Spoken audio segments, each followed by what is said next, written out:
So here we have the Toyota Yaris hybrid automatic on a 19 plate. I'm going to start off by showing you around the outside of the car, and then we'll hop in and run through some controls on the inside. But from the outside, you can see it's a 5-door car with alloy wheels. Let's start off inside the boot and then work our way around the rest of the car from there. So as we approach the back of the car, you can see we have reversing sensors. This car's also got a reversing camera, plenty of boot space as well, along with that 60/40 split folding rear seat, should you wish to increase this boot space even further.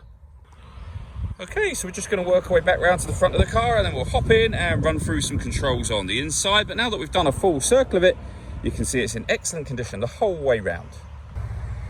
Just briefly before we climb in, I think it's well worth seeing the interior from this exterior point of view. There's plenty to run through on the dashboard, so let's hop in and we'll do that right now. Okay, now that we're inside the car, we're going to start with the dials. On the right-hand side, we have the speedometer and fuel gauge, and on the left-hand side, we have the dial that will let you know whether the electric motors are charging, whether you're driving in eco mode or the power band for the car. Over that side, you'll also see there's a green light that says ready. That's just to let you know the car is running. Above that, the EV is to let you know that this car is in its electric vehicle mode at the moment.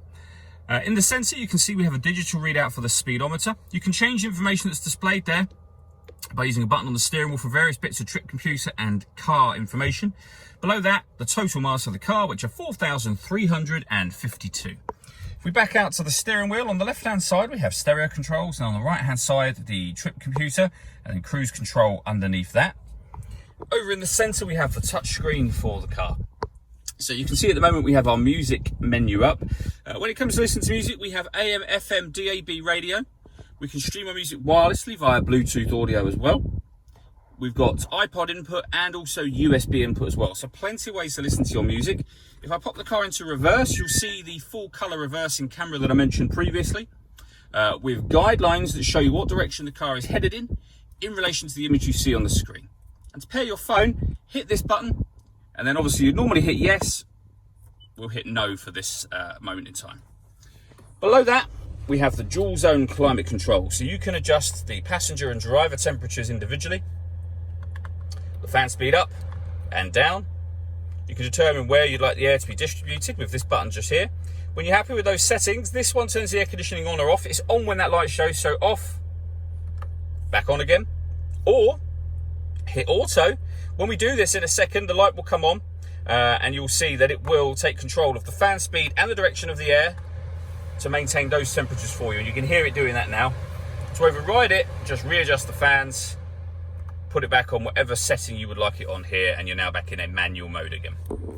Under that, we have auxiliary and USB input. We have a 12-volt charging socket underneath that cap, the gear lever for the fully automatic gearbox, and then these buttons down here. So this one turns off the traction control, this one puts the car in eco mode, and this one will force the car into its electric mode if there's enough charge. All that leaves me to say is thank you for taking the time to watch this video. If you'd like to come and see this car for yourself in person and have a test drive, please feel free to call any of our MJA sites.